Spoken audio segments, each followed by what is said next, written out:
Hey everybody, Road Team member Andrew here, and today we're going to dive into some trending news where some leading members of the GOG Resident Evil project sat down with an outlet called The Game Business to talk about what their experience was like working on the reports of Resident Evil 1, 2, and 3 for modern consoles and Steam, as well as what it was like to work with Capcom on doing these reports.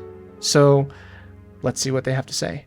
Okay, I have some links up here that I'll go into later, but here's the post that I found on X from The Game Business. Capcom didn't really see the value in bringing back the vanilla versions of Resident Evil. It took a lot of convincing. That's an absolute wild statement right there.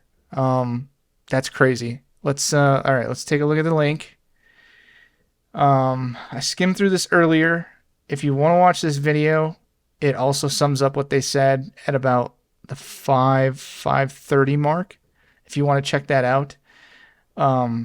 But they kind of talk about preservation and their work, which I think is fantastic. But let's get into the bulk of what we're after here. And this is where they go into it. So it says, back to the basics. GOG does pride itself on playing a slightly different role to its friendly rivals. Unlike some of the other companies, it often doesn't work with the original source code of games. It's also less focused on remastering titles for a modern audience, and instead likes to redeliver that original experience. A year ago, GOG released the original Resident Evil 1, 2, and 3 on its platform. And I mean the original ones, not the remakes or the HD remasters, but the games as they were, albeit with a few technical tweaks. I was probably one of the people that spearheaded this project, says Markin Pazinski, and I'm probably butchering that name, who is GOG's Senior Business Development Manager. Here's where it gets interesting. Capcom were like, we have all those remakes. It's already superior. It's already the superior experience to those games. That's crazy. They didn't really see the value in bringing back the vanilla versions. It took a lot of convincing that there is an audience that has a lot of memories about those games and would love to experience exactly the same game again. Thankfully, we were able to convince them. I'm going to read this last paragraph. I'm going to break that down because that's insane. When we launched Resident Evil on GOG, the reception was absolutely phenomenal. We have 94% positive reviews on GOG for all of them. And that was also reflected in the sales. It proved that there is an audience for this. The classical versions, the versions we all remember from our childhood, they still have a lot of value. That's absolutely true. I couldn't agree with that more. What I don't agree with is what Capcom allegedly communicates to them in this paragraph prior. If this is true, I mean, I'm somewhat familiar with how the suits at Capcom view the older games as well as games like Dino Crisis. Basically, the things that fans want, they do not like or care about because they just, and I get it, from a business standpoint, they just think money, new, younger audience, money. I get it. But to say that you have to have such a condescending view of the games you're basing your superior remakes off of is crazy. I mean, there's millions, probably tens of millions of people across the surface of this planet who would highly beg to differ on that take. And I'm sure whoever these people at GOG were talking to, whoever they were talking to at Capcom, I'm sure the conversations were very lighthearted and casual. Maybe this just comes off as a harsh statement. But and we want to be respectful to Capcom because I know they probably watch JJ, they probably watch me, they probably watch what we're doing with the fan content. So it's important to be respectful, but yeah, this is pretty disheartening. I mean, this is just sad. It's very upsetting. Um, I mean, we are the ones that pretty much were able, we made Resident Evil into what it is today. We were able to build it up from a consumer standpoint. So to kind of have that condescending view towards that audience, um, it's not really a good look, and it's upsetting. And I really like the remakes. I personally just don't consider them superior products. I think they're fantastic, but in my view are very subpar to the original. But yeah, the newer games, they have all the bells and whistles with, the better graphics, the modern gameplay. And I mean, let's be real. The only two good remakes, and I'm not counting RE1 remake, because whoever is on Capcom's team now that's in charge of things may not have worked on the RE1 remake. They may solely be talking about the more recent ones. Let's be real. 2 and 4, that's it. Three's fun. Three is a fun game to play, but it was a terrible remake.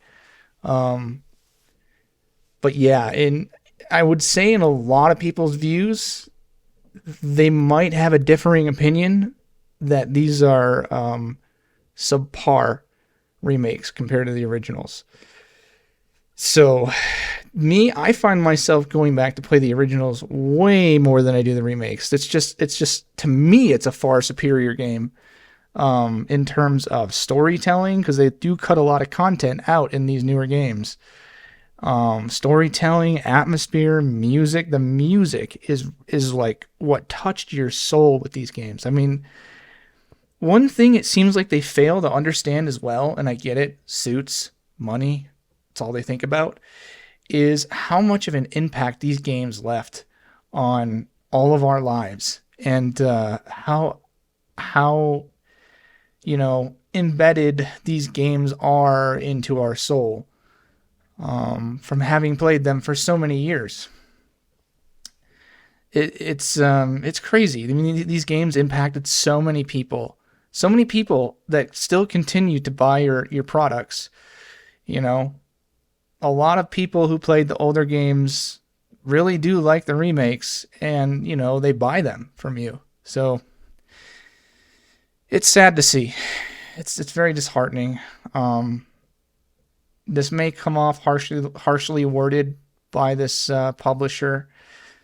I don't know. None of us really know what the conversations were like that they had, but it's disappointing. It's disappointing to the least. Anyways, I just wanted to pull up some stats from the Tomb Raider remaster to kind of juxtaposition, or compare, what those have done in terms of bringing back older games. And to my understanding, I don't know if there's any data to support it. I don't know how public GOG is with their financial stuff, but these apparently did really well. And like he said, 94% positive reviews. I'm sure this made quite a bit of money for them and Capcom. And I can only imagine it was a fraction of the cost to report an older game compared to a AAA studio fully funding a Dev 1 team to make the next title in the series.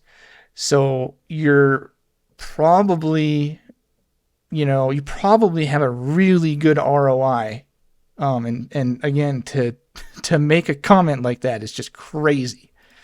So Tomb Raider, the remasters 1, 2, and 3, copies sold 294,000, gross revenue 5.9 million. And again, to remaster a game compared to making a completely new game with a AAA studio in today's day and age, where budgets are just super hyper inflated and games take 10 years to make, exaggerating, I think that's a win, in my opinion. Here's an article.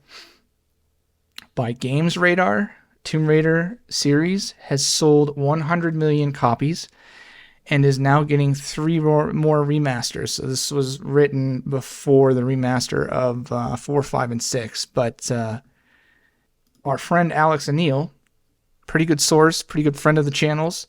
I don't know where he's getting this information, but he says that the OG RE4 has sold about 1.5 million units since the release of the remake in March of 23.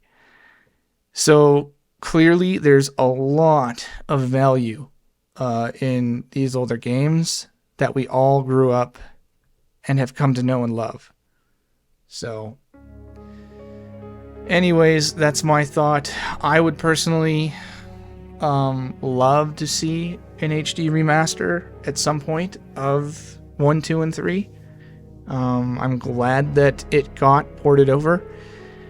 That way, just like these guys at GOG say, they're in the preservation business, and I'm all about that, preserving history. A lot of in today's day and age, everything just seems to get dumped down the memory hole.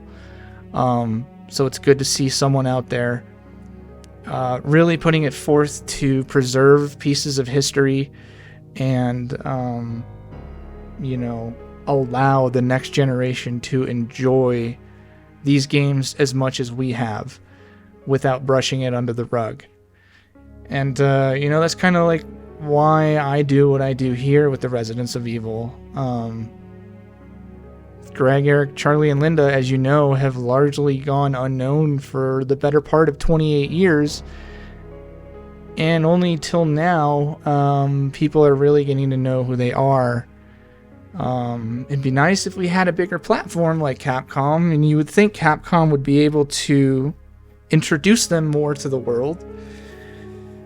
But they just don't, so we do. And with our audience size, we do the best that we can. But it's just nice to see that, fans are able to finally be able to know who they are. And again, with bringing Allison and Catherine on the show, hearing their firsthand experiences, it's just nice to be able to do this as a fan and finally hear some of these stories that I've always wanted to hear that just really aren't out there. And I'm grateful to be doing it with the Residents of Evil, because nobody else really seems to be doing it. So I'm just very grateful that we do embrace that preservation side of things. Anyways, that is my thoughts on today's video. Let me know what you think down in the comments. Are the remakes superior games? Maybe not. Are the original superior games? Are they equal? What do you like? Let us know. So with that, don't forget to subscribe, like the video, go ahead and share it. Thanks for watching, and we will see you back at the Residents of Evil 2.